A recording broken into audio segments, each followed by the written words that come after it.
Good morning guys, Chinese New Year ngayon at kasabay din ng Mandaluyong Day. Napakaluwag guys. So look, yan, nilagyan na ng barikadahan itong ang Kalentong at sila ay papunta ng Bacood. Yan, iikot silang lahat at mamaya ay nanonood tayo ng parade ng Mandaluyong. Ito, nire-report ko lang sa inyo. Magandang umaga po sa inyong lahat. Okay guys, One eternity later. magandang hapon sa lahat. Kinalulungkot kong ibalita sa inyo, nakaalis na ang parade ng Mandaluyong.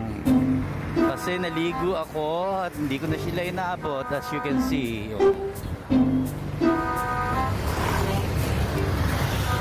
Kita nyo, sorry guys hindi ko na inabot, wala tayong magagawa. So yun lang, malas.